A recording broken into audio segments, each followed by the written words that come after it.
Agora, nós vamos convidar uma pessoa aqui muito especial na nossa vida. Eu falo nossa, porque na nossa vida aqui de casa mesmo.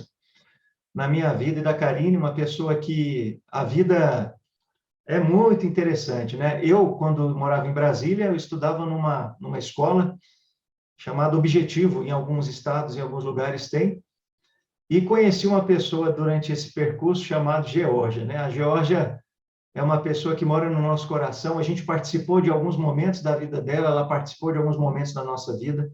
Nós éramos colegas, ficamos vários anos sem se ver, e um dia eu estava na frente de casa, lá na QNA 4, lá em Taguatinga, em Brasília, e eu vi uma moça muito parecida com ela, eu falei, ei, você aí? Pronto, era a Geórgia, a gente conversou um pouquinho, descobri que ela era da mesma profissão, que ela tinha formado da mesma forma, e que ela dava aula. Ela foi a primeira pessoa que eu tive um contato assim em relação à docência. Fui professor na Unieuro, em Brasília, graças à indicação da Geórgia, por ter levado meu currículo, por ter passado, então, pelo processo seletivo, mas a oportunidade surgiu a partir dessa moça bonita que já vai falar, mãe de 3, ela me chama de pai de 2, mas ela é a mãe de 3. Então, eu queria convidar aqui, formalmente agora, a doutora Geórgia Danila, é fisioterapeuta, doutora e mestre em educação física, especialista em ortopedia e também em gestão educacional. Hoje ela é pesquisadora em saúde do idoso, coordenadora do curso de educação física e fisioterapia da Uniprojeção, professora da LS Educacional, localizada também em Brasília, sócia da Virtus Experimentar. Minha amiga Geórgia, por gentileza, faça as honras de participar conosco. Bom dia, Omar. Consegue me escutar bem? Escutando muito bem. Então tá bom. Então, bom dia a todos. Omar, muito obrigada pela oportunidade, né, de estar aqui falando um pouquinho sobre idoso e perto da data, né, do dia 1º de outubro, eu acho que é impactante, e isso mexe muito com a gente, né, e faço as suas palavras as minhas, né, então é um carinho muito grande que eu tenho por você, por toda a família, pela Cá, pelos meninos, né, a gente está longe, mas a gente está perto, a gente sempre sabe que a gente pode contar um com o outro, né? E estamos aí para falar de algo comum, algo que a gente estuda juntos e a gente aprendeu, né, durante esses anos todos, e eu vou trazer um pouquinho da minha experiência perante a temática que você me pediu, né? Então, é uma honra muito grande estar dentro do congresso aí, tá? Eu acho que tem alguns alunos meus, eu te agradeço já de antemão, e espero que todo mundo aprenda muito. Eu estou aprendendo bastante. Ontem tivemos palestras sensacionais. Depois eu vou querer tudo gravado. Achei muito boas palestras. Tá? E eu venho aqui para falar um pouquinho para vocês. Aí, eu posso já compartilhar? Pode, fica à vontade, o tempo é Então, teu. tá bom. Pode faltar um pouquinho lá Então, para frente, se precisar eu te aviso, mas fica à vontade. tá bom, então, querido. Obrigada, viu? Obrigado. Vocês conseguem ver a minha tela? Conseguimos sim. Então, tá bom. Bom, gente, bom dia a todos. Então, eu venho aqui hoje falar um pouquinho sobre longevidade e força muscular e qualidade de vida, né? Então, são temas que, na verdade, eles se complementam, né? Não tem como a gente falar de longevidade se o indivíduo não tem força, se o indivíduo não tem força na terceira idade, não tem como falar de qualidade de vida, né? Então, eu falo que é um grande quebra-cabeça, esses 3 pilares que o Omar me pediu para conversar com vocês hoje. Né? E aí eu vou começar a falar um pouquinho lá atrás. Vamos falar de Roma Antiga, 2.400 anos antes de Cristo. A gente tinha uma expectativa aproximadamente de 17 anos. Quando a gente vem para o século XIX, tem um salto, e aí a gente aumenta essa expectativa. O indivíduo aí teria uma expectativa em torno de 30 anos, né? E aí vai tendo a escalada que eu venho falando. E o século XX, a gente vem falando de uma expectativa aproximadamente aí de 55 anos, né? E aí, a partir daí, a gente começa a ver que há um crescimento progressivo. Só vou fazer uma pergunta, mas vocês estão conseguindo ver a mudança dos meus slides?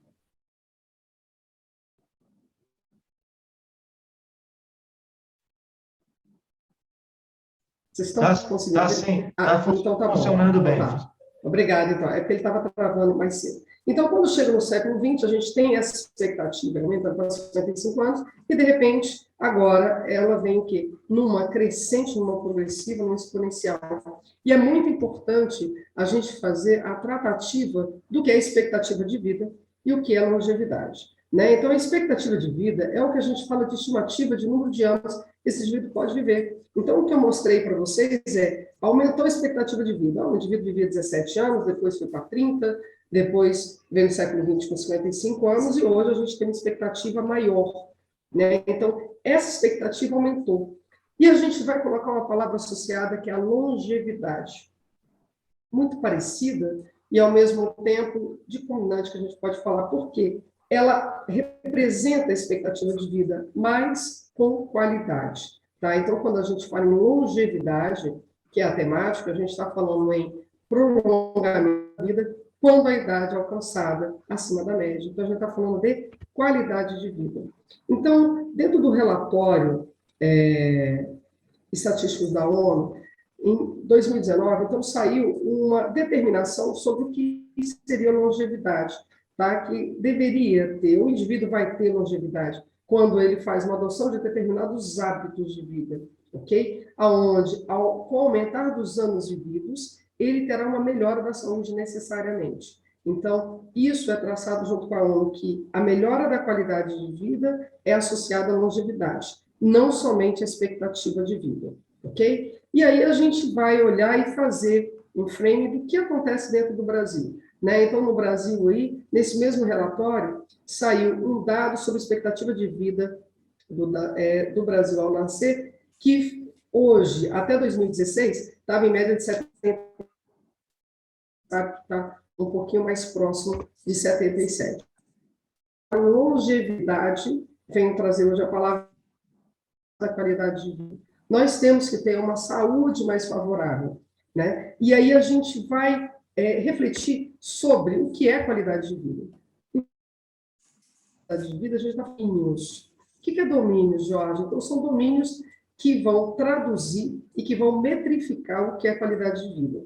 Então, dentro da qualidade de vida, a gente vai fazer como se fosse um guarda-chuva. A gente abre o guarda-chuva e vai ter várias arestas. Entre as arestas desse guarda-chuva, a gente tem questões ambientais, questões emocionais, financeiras, segurança, espiritualidade, físico, social e saúde. Então, a qualidade de vida, a gente observa que são domínios o quê? Agregados a várias facetas. Vamos fazer dessa forma. Senão eu falo amanhã toda, Omar, não deixa ninguém mais falar, entendeu? Brincadeira.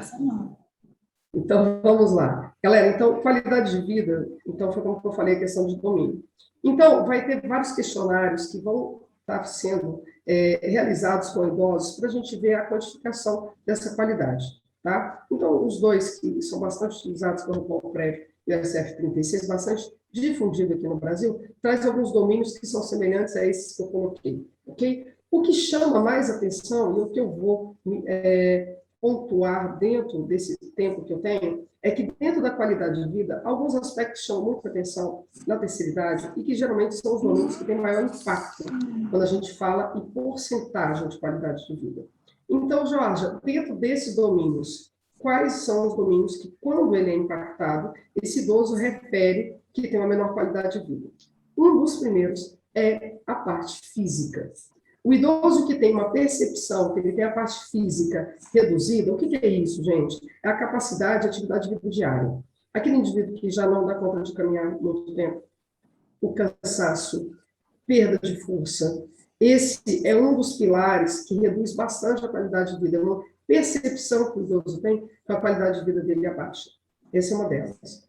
Um outro aspecto dos domínios que abaixa bastante a qualidade de vida, que inclusive está sendo tópico desde ontem, o Omar veio falando hoje na palestra inicial, é a questão social. O indivíduo, nós somos indivíduos humanos, nós somos sociáveis. Quanto menos social esse indivíduo é, dentro do processo de envelhecimento, que a gente sabe que tem, por vezes, um isolamento familiar ou um isolamento da própria sociedade, esse indivíduo se percebe que tem uma baixa qualidade de vida, ok? Então, a gente falou de dois processos que alteram muito, e o terceiro, que é muito deslumbrado em alguns idosos, é a questão da saúde. A partir do momento que ele se percebe como alguma doença crônica ou algum problema, como fratura, que diminuiu a parte física dele, ele percebe que isso reduz a qualidade de vida. Então, no meu foco hoje aqui, a gente vai colocar muito na questão física, né? A questão física voltada para a força muscular. Então, dentro dessa qualidade de vida, é notório, então, que todo mundo anote que, para que o indivíduo tenha qualidade de vida, necessariamente a parte física dele tem que estar boa. Se ele não tiver com qualidade física boa, ele vai referir, ele vai ter uma percepção que a qualidade de vida dele é baixa. E aí a gente vai chegar em dois processos dentro do processo de envelhecimento, que é a senescência e a senilidade. E quando a gente fala em longevidade, eu estou falando de idosos longevos. Eu estou falando também de idosos que estão acima de 65 anos e aqueles acima de 80 anos. Aonde a senescência, a senilidade, por vezes elas vão o quê? Ficar juntas, né? E a gente vai perceber que inicialmente vai ter aquele idoso que entrou na senescência, que ele está no processo de envelhecimento, que ele tem danos estruturais dos sistemas, mas de modo fisiológico, e não tendo dano para ele não realizar a parte funcional. Entretanto, a gente tem a senilidade que esse indivíduo começa a ter alguns processos que podem ser danosos, tá? Então, quando a gente fala em aumento de força muscular, a gente tem que tomar cuidado com esse idoso que está começando esse processo, que ainda está completamente funcional, ele tem um envelhecimento saudável, e é a hora da gente potencializar isso, tá? Para que quando ele tiver um pouco mais velho, tiver alguma instalação patológica, a repercussão seja menor, tá? Principalmente naquilo que a gente se refere à força muscular.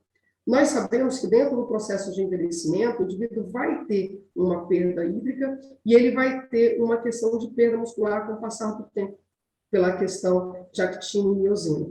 Então, o que a gente observa como pesquisadora, né? Esse é o olhar meu como pesquisadora. Quanto mais manutenção a gente dá para esse indivíduo, melhora a qualidade de força dele. Se ele tem força para levantar, ele tem força para ir ao mercado, e ele tem força para fazer as atividades de vida diária, principalmente as questões sociais. Então, ligado nesses pilares, eu consigo, sim, manter a qualidade de vida desse indivíduo. Então, dentro do sistema, o sistema ele vai ter perdas. Eu usei essas árvores para mostrar que dentro do sistema muscular, ele vai ter perdas, onde ele vai ter o quê? Diminuição de força. Mas todas três são três árvores. E a minha função, a função de cada árvore é da sombra. Tá? Eu coloco esse paralelo. Todas três dão sombra. Claro que cada sombra é diferenciada. Então, o que eu quero é que, durante a manutenção da força muscular, que esse idoso tenha força, que dê a sombra dele, a árvore dele, mas que seja extremamente ainda funcional, mesmo com as perdas. O que chama atenção quando a gente fala em perda de força muscular na terceira idade são as quedas. As quedas é o que leva esse indivíduo à hospitalização por vezes. E aí a hospitalização, uma semana, 2 semanas, vai fazer com que esse indivíduo tenha uma perda maior e progressiva. E isso vai gerar, por vezes, esse indivíduo ficar mais quieto em casa, ele tem medo de cair uma vez. Eu costumo falar com os meus alunos, quando o indivíduo cai uma vez, a segunda queda geralmente vem porque ele tem medo da primeira, porque ele ficou muito tempo debilitado. Então, as quedas chamam a atenção para a gente ter um olhar na questão de manutenção de força muscular.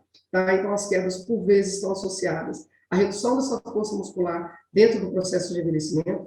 Esse indivíduo, por vezes, tem perda de coordenação, tanto associado com o sistema nervoso e tanto associado com essa diminuição dessa força. Tá? Ele começa a ter essa perda, tem alterações degenerativas associadas ao processo de envelhecimento com o sistema musculoesquelético e o distúrbio de equilíbrio corporal. O equilíbrio corporal, ele tem várias faces para que a gente obtenha ele. Tanto a parte nervosa e a parte muscular. Se você não tem um músculo que ele está com a força mantida, não adianta você estar com um labirinto bom, porque esse músculo não vai sustentar o seu desafio de mobilidade. Tá? Seja para levantar, seja para sentar, e isso pode gerar quedas. Então, quando a gente observa a quedas, que é um dos maiores fatores que leva esse indivíduo para a hospitalização, a gente tem que colocar um alerta muito grande para trabalhar a questão de força. Tá? Isso tudo numa perspectiva de manutenção da atividade de vida diária.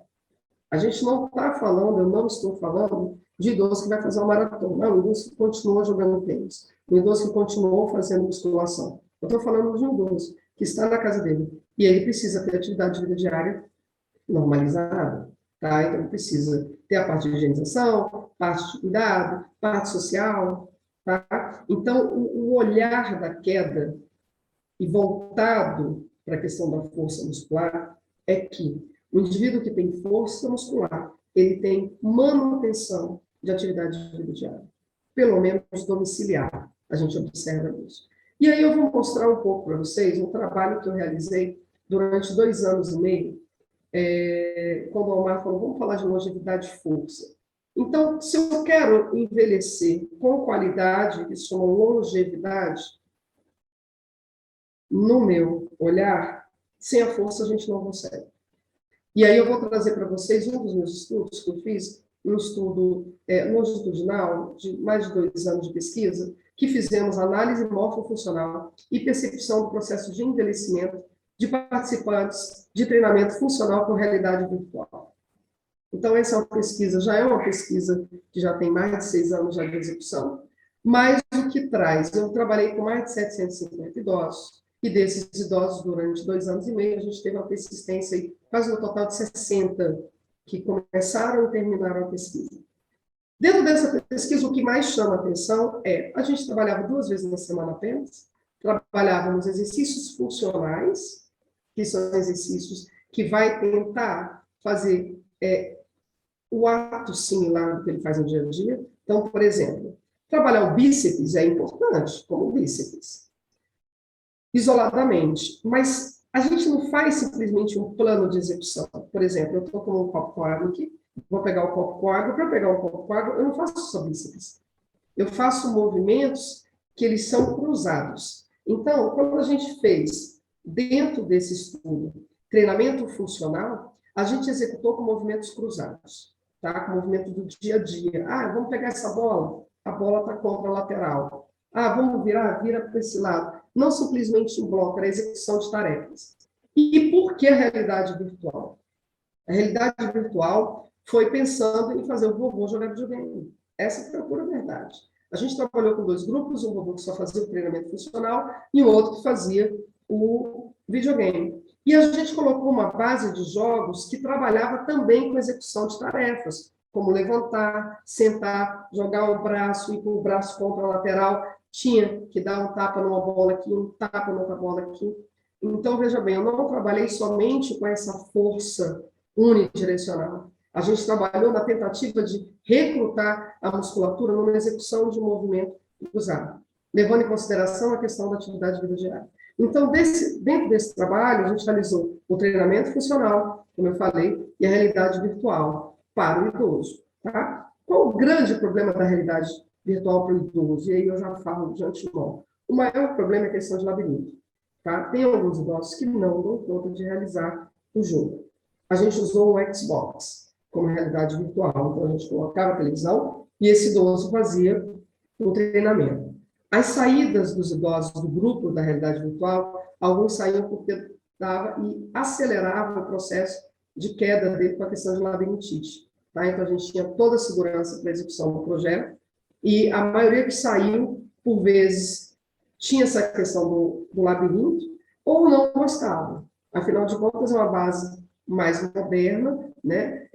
Acredito que os idosos daqui para frente, né? Eu como idosa, o Omar como idoso aí, talvez a gente, no treinamento funcional, a gente se adapte mais na questão da realidade, porque já é algo muito mais orgânico para a gente. Que, por exemplo, hoje a gente está fazendo uma palestra completamente virtual, então é orgânico a gente estar na frente de uma tela, executando tarefas. Tá? Então, esse idoso, após até alguns não se adaptaram, e a gente simplesmente fez o treinamento funcional.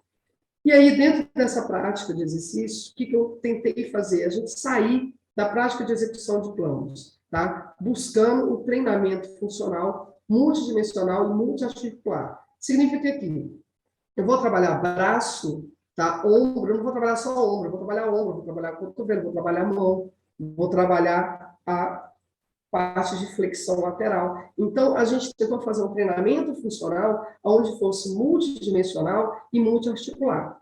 na tentativa de um maior recrutamento muscular e tentar estabilizar mais essa articulação, tá? Sempre, sempre olhando para o que a gente fala de atividade de vida diária, vendo que esse idoso melhorou ou não. E nós fazíamos um teste a cada 2 meses para ver como é que estava o nível de força, nível de velocidade dele fazendo tug, tá? E o próprio relato desse idoso.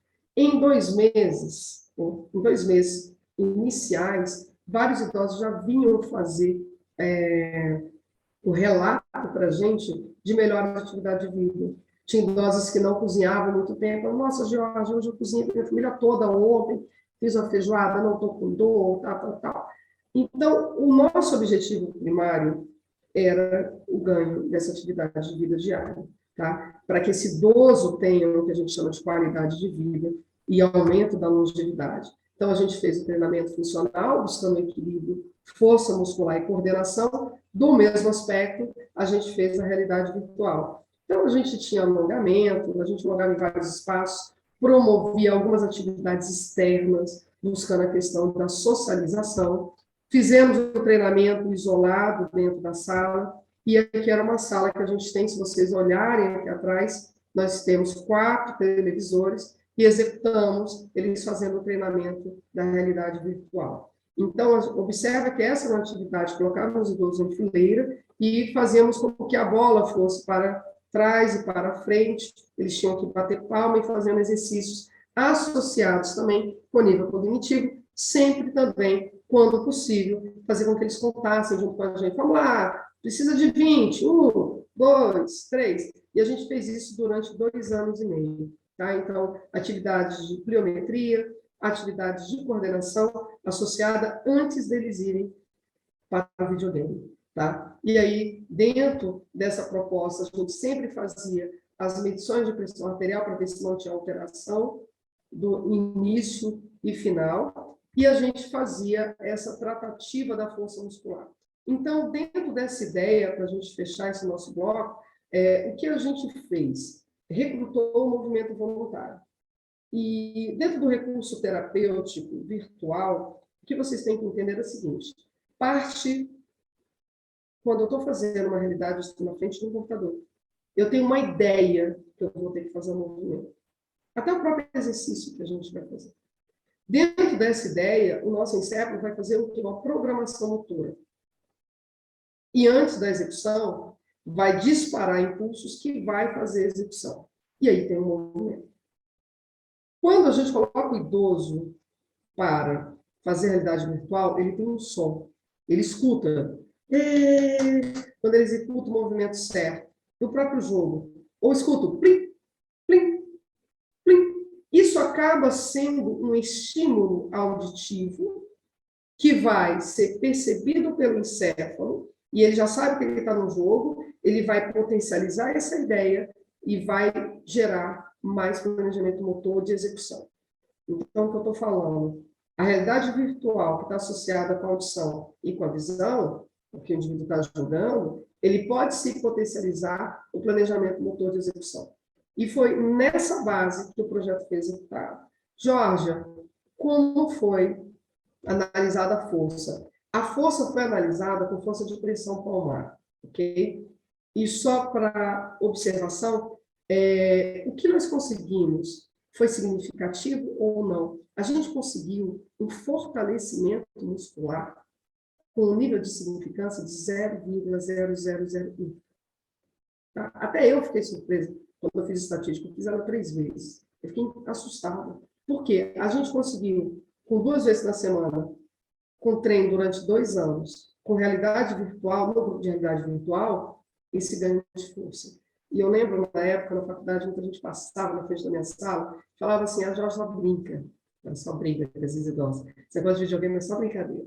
Né? E, de repente, eu trago esses resultados com grande impacto para o meio científico, e o grupo que fez o treinamento funcional também fez, e ganhou um nível de significância muito alto com a questão da força.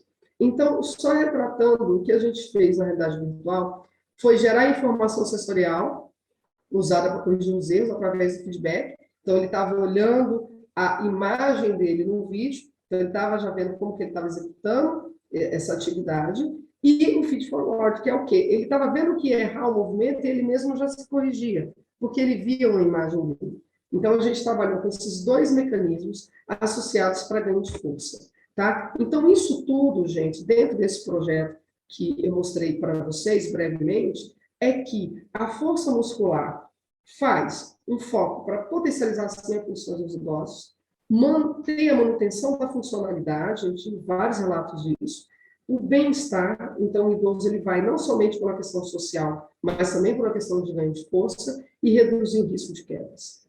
A gente teve 5 idosos que tinham já uma osteopenia moderada e a gente conseguiu trazer para uma osteopenia leve. Então, houve uma progressão? Houve. Só vou colocar uma observação, que todos os exercícios que a gente fazia, tinha um videogame, e durante 2 anos a gente foi progredindo, colocando carga nesse idoso, ou colocando um bastão para ele executar. Não era simplesmente o jogo o tempo todo, até porque senão ficaria muito monótono para ele. Isso tudo, então, gente, buscando a hierarquia das atividades de vida diária. Para esse idoso sair de casa, ele fazer compra, ele trocar de roupa, ele conseguir ter coordenação para ir para um lugar e para o outro. Tá? Então, o meu foco, quando eu falo em força, é aumentar a longevidade dele com qualidade de vida para aumento de nível social, que a gente pode falar.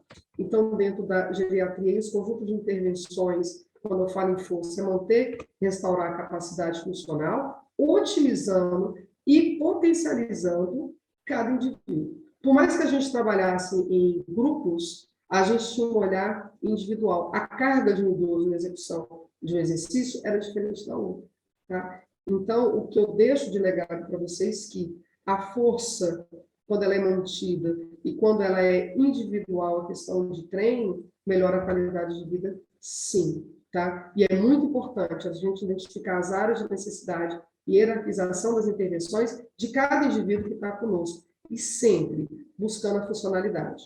Tá? Então, a gente vai abranger a funcionalidade geral, de levantar, sentar, membro superior, tá? Questão de rotação e questão de atividade de vida diária.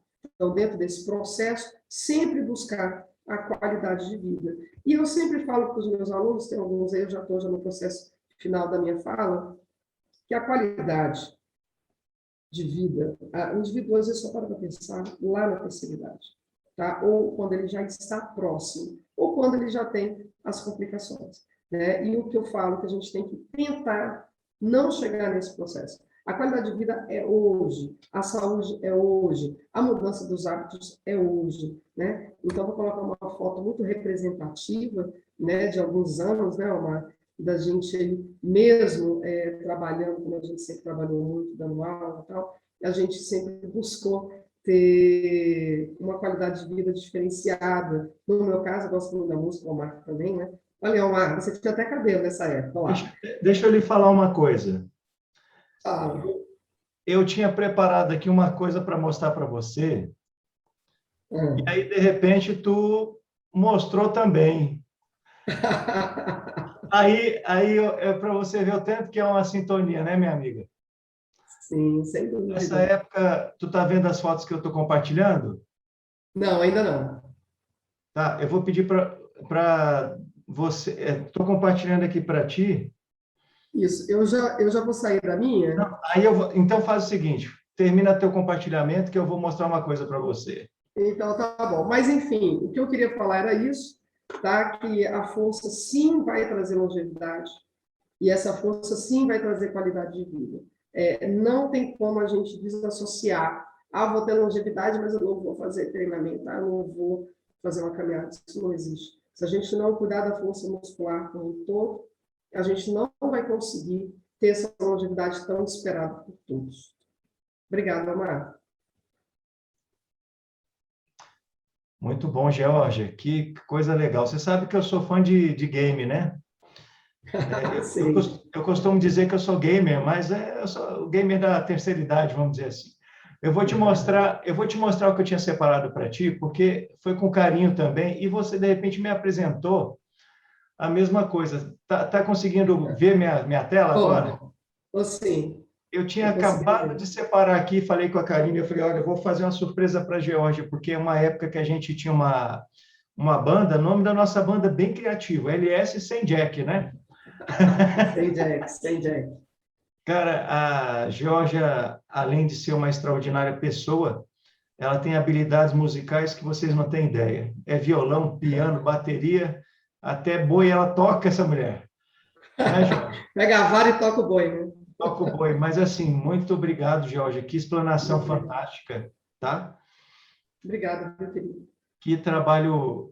Olha, eu sou fã do teu trabalho e muito suspeito de ficar aqui te elogiando, mas como profissional, falando de profissional a profissional, você é uma profissional que inspira, tá? Uma profissional que com certeza teus alunos que estão assistindo aí, e as outras pessoas que não te conheciam, são pessoas que te admiram com certeza. Parabéns pela mulher, pela mãe, pela guerreira que tu é, viu? Obrigada, viu, Omar? Obrigada pelo carinho de sempre. E obrigado por todos aí pela paciência. Não, que isso, paciência nada. Continue assim. Muito obrigado, tá? Obrigada, querido. Agrega muito mesmo. Eu acho que é isso que você falou, dentro da questão de envelhecimento. Não há envelhecimento que exista se o indivíduo não consegue realizar suas atividades. E ele precisa de um mínimo de força muscular. Ele precisa de, mesmo que ainda sofra sarcopenia, como a doutora Lia ontem falou, que é a redução da massa muscular, nós precisamos do mínimo de força muscular para que ele consiga realizar. Aí entra, né? O que eu trago muito é que o mínimo não é como muita gente acha que tem que fazer muita musculação. Não, são atividades básicas mesmo. Se ele já fizer uma prática regular, isso já melhora muito a qualidade.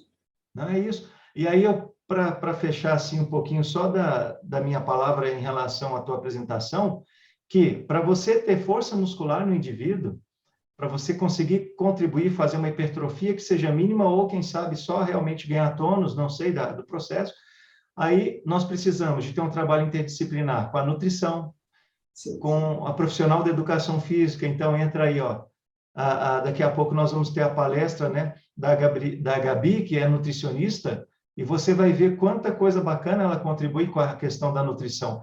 E o fisioterapeuta, assim, quando eu atendia domiciliar como fisioterapeuta, muitas das vezes eu pedia uma avaliação nutricional, porque eu tinha um paciente acamado, eu tentava fazer o exercício físico com pouca resistência, mas eu via que não estava evoluindo, e de repente, após uma nutrição adequada, a gente conseguia. Entende? Então, isso que tu traz para a gente é uma experiência fantástica dentro da área de virtualização da fisioterapia, viu? Obrigada, viu, Omar? Obrigado, sou seu fã. A Karine está mandando um beijo. Também, um grande beijo para ela e para as crianças. Obrigado. Continua conosco por aí. Muito bom. Pessoal, então, assim, a gente só está ganhando hoje, viu? Hoje é um dia que todos nós estamos ganhando aqui na Mega Sena. Ontem já começamos a ganhar, conhecemos muito de várias áreas, diversas áreas, e hoje a gente está continuando aí trazendo informação importante para vocês.